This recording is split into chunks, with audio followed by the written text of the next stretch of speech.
Por otra parte, anatómicamente se los clasifica como intrahepáticos, que son aquellos que se dirigen desde los conductos biliares de segundo orden hacia la periferia, y los extrahepáticos, que se dividen en periliares o de Klaskin, que van desde los conductos de segundo orden hasta el conducto cístico, y los distales, que van desde el conducto cístico a su desembocadura en la ampolla de Vater, siendo los tumores de Klaskin el grupo más frecuente. Lamentablemente, la cirugía hasta hoy es la única posibilidad de curación de estos tumores, pero a pesar de ello, entre un 15 y un 20% de los pacientes son candidatos quirúrgicos solamente. El 80-85% restante presentan enfermedades irresecables o metastásicas no factibles de curación. Todo esto lleva a que la supervivencia de estos tumores a 5 años sea de un 5 a un 15%. Se han visto avances, imágenes más sofisticadas como tomografía multicorte en 3 fases y reconstrucción angiográfica, resonancia, colangioresonancia, CPRE o drenaje percutáneo con citología, ecoendoscopía, a veces se puede agregar PET-TC, muy discutido, y más o menos volumetría, principalmente en los tumores ciliares o en los intrahepáticos. Todo esto mejoró la estadificación y la selección de los pacientes. Por otra parte, los nuevos abordajes quirúrgicos, combinados o no con tratamientos locales, más el refinamiento de las técnicas anestésicas, ha llevado a una menor morbimortalidad. Y los tratamientos locorregionales, como quimioembolización o radioembolización, mejoraron el control local de la enfermedad. Pero a pesar de ello, la recurrencia local, regional y a distancia es la regla. Como ejemplo, presento un trabajo del Memorial, que son 156 pacientes, desde el 90 al 2001, donde había 80 pacientes con cáncer de vesícula y 76 con colangiocarcinoma. Lo que quiero mostrar con esta diapositiva es que el porcentaje de recurrencia para los dos grupos es el mismo, ¿sí? En este caso un 68%, pero que la vesícula y los colangiocarcinomas recaen en forma diferente. La vesícula con más enfermedad a distancia y los colangiocarcinomas más enfermedad locorregional. Entonces, la pregunta sería, ¿cómo podemos mejorar estos resultados? Un dato a tener en cuenta e importante es que dentro de los colangiocarcinomas hay muchos factores de mal pronóstico, que a veces son variables entre los intra y los extrahepáticos, pero que comparten en común los márgenes de resección y el estado ganglionar. Este trabajo, que es un trabajo del Johns Hopkins, que incluyó pacientes del 73 al 2004, demuestra, ¿no?, cómo los pacientes que tienen R0 son los que mejor sobrevida tienen, y dentro de los R0, los pacientes que tienen ganglios positivos les va peor, ¿sí? Entonces, en realidad, frente a todos los factores pronósticos, los ganglios positivos son el factor de peor pronóstico y la resección R0 sería el gol estándar a llevar a cabo en los pacientes con colangiocarcinoma. Uno podría pensar entonces que la adjuvancia podría disminuir el porcentaje de recurrencias y la neoadjuvancia quizás podría aumentar el número de resecciones R0.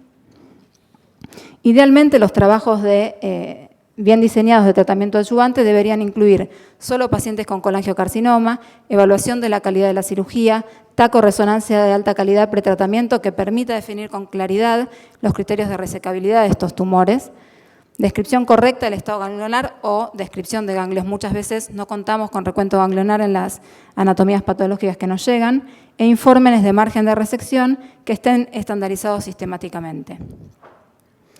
Pero lamentablemente los trabajos actuales disponibles sobre adjuvancia son reporte de casos, incluyen colangiocarcinoma, cáncer de vesícula, ampulomas, cáncer de páncreas y hasta en algunos trabajos otros tumores del tracto gastrointestinal.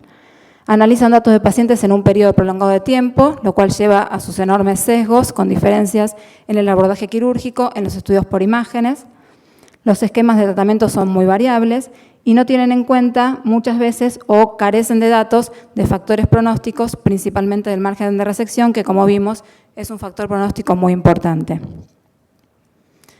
Entonces, ¿con qué contamos actualmente para definir una estrategia adyuvante frente a un paciente que nos llega al consultorio resecado? Contamos con 2 estudios fase 3, uno es el de Takada, publicado en el 2002, que era quimioterapia versus observación adyuvante en pacientes con tumores pancreático-biliares. Y el otro trabajo es el SPAC, que en realidad es un estudio fase 3 de quimioterapia adyuvante versus observación en carcinomas periampulares resecados. Contamos con muchos reportes de instituciones únicas y estudios de registro y con 2 metaanálisis. Esta es la evidencia que tenemos actualmente para poder decidir qué estrategia adyuvante le vamos a ofrecer a nuestros pacientes. En los estudios fase 3 de adyuvancia, el trabajo de Takada, que era pacientes con tumores pancreático-biliares, 508 pacientes, con un periodo de tiempo de 6 años de recolección, lo que hacían eran los pacientes resecados se randomizaban a observación versus mitomicina 5-FU. Este trabajo demostró que el único beneficiado eran los pacientes con cáncer de vesícula y la vía biliar, así como el páncreas y los ampulomas, no se beneficiaron de un tratamiento adyuvante. Entonces, este trabajo lo que demuestra es que la adyuvancia no tendría rol. Por otra parte, el estudio SPAC3, que en realidad fue diseñado para tumores periampulares y que incluyó 428 pacientes, es un trabajo que cuando uno lo piensa para los ampulomas, ¿no? Que fue la presentación principal. ¿Por qué? Porque de estos 428 pacientes, 296 son ampulomas y solo un 22%, que son 31 pacientes, son tumores de la vía biliar. Entonces, si bien este trabajo no nos va a permitir tomar y poder decidir qué es mejor observación versus quimioterapia en los tumores de la vía biliar, nos vuelve a mostrar el pronóstico de los tumores de la vía biliar. Y como podemos ver, dentro de los tumores distales o los periampulares, los tumores que se originan en la vía biliar siguen teniendo un pésimo pronóstico, muy similar al cáncer de páncreas y enormemente diferente con los ampulomas, por lo cual estos deben incluirse en otro capítulo. Como otro dato, tenemos estudios de registro y cabe destacar que la base de datos del SER es un programa nacional de vigilancia que recoge información sobre supervivencia e incidencia de cánceres de 13 registros de cáncer de Estados Unidos. Sí, es un 26% de la población. Todo esto, imagínense, al ser de supervivencia e incidencia, tiene muchos sesgos en lo que se refiere al paciente y a los tratamientos aportados. Sin embargo, como dato tenemos un estudio del SER de adyuvancia en colangiocarcinoma extrahepático radioterapia o de radioterapia en colangiocarcinomas intrahepáticos.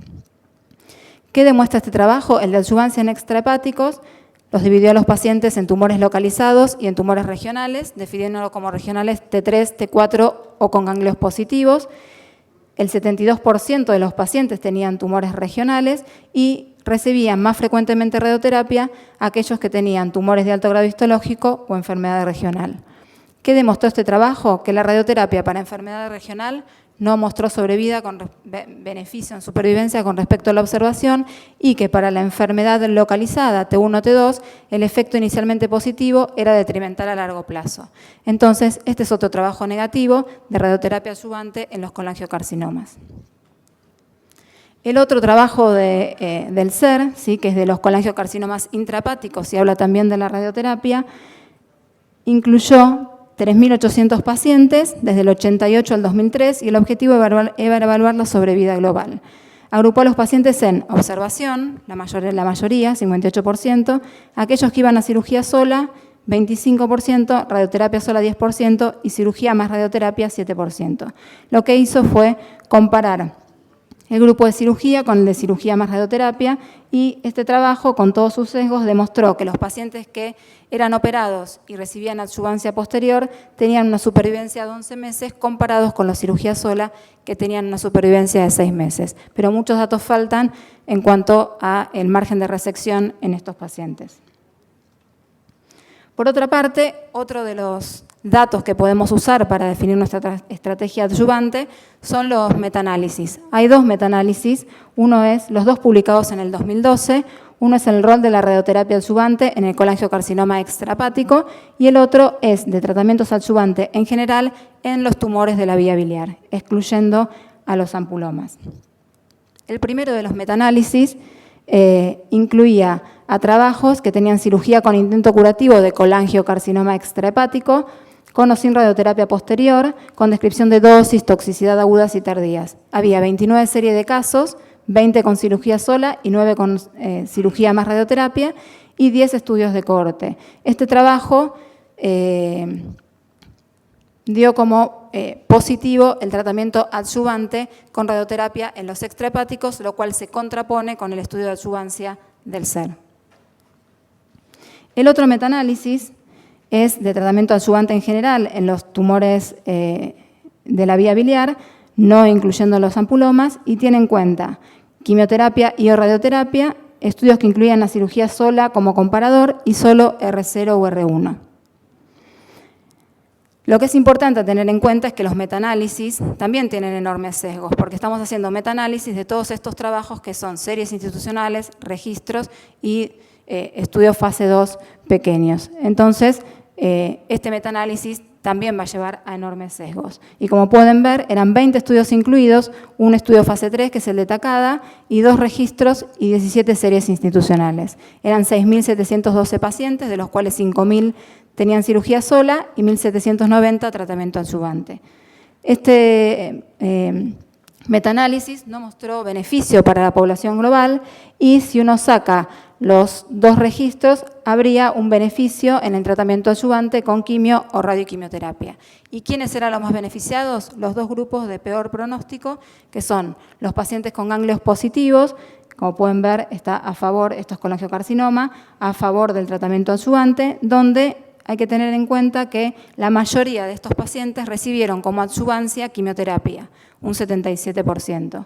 Y por otra parte, los también beneficiados, según este metaanálisis, fueron los pacientes con resecciones R1, mientras que los pacientes con resecciones R0 había un beneficio incierto o un posible deterioro. Bueno, muy bien. En base a todo esto, que la verdad que es confuso y la toma de decisiones va a depender un poco de nuestros deseos de qué queremos hacer con el paciente, ¿no? Y vamos a apoyarnos en uno o en otro trabajo. Otro lugar donde podemos recurrir son a las guías, a ver qué nos recomiendan ellas. Y dentro de ellas tenemos la guía de la NCCN, que claramente los divide a los R0 y R1, y en los R0 propone observación o incluir en trabajos de investigación y quimioterapia. En los R0 descarta la radioterapia por todo esto que vimos en los trabajos anteriores, que la radioterapia parecería detrimental en los pacientes con resecciones R0, mientras que en los pacientes R1 sugiere o quimioradioterapia o quimioterapia basada en gemcitabina, y para mí faltaría decir incluirlos en trabajos de investigación, ¿no? Que son fundamentales. Y las guías de ESMO son bastante escuetas en lo que refiere al colangiocarcinoma y lo único que sugieren es que la quimioradioterapia debe ser tomada en consideración, siendo el 5-fluoracilo la droga radiosensibilizante más usada. Es lo único que aconseja, son guías del 2011.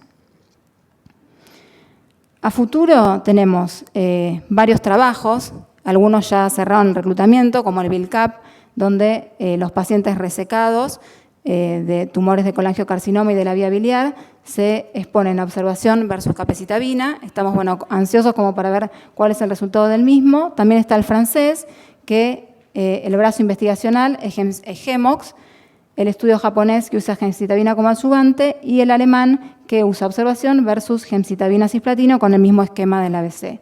Y otro trabajo japonés que es observación S1. Todos estos trabajos faltan ser publicados y estamos a la espera de los resultados.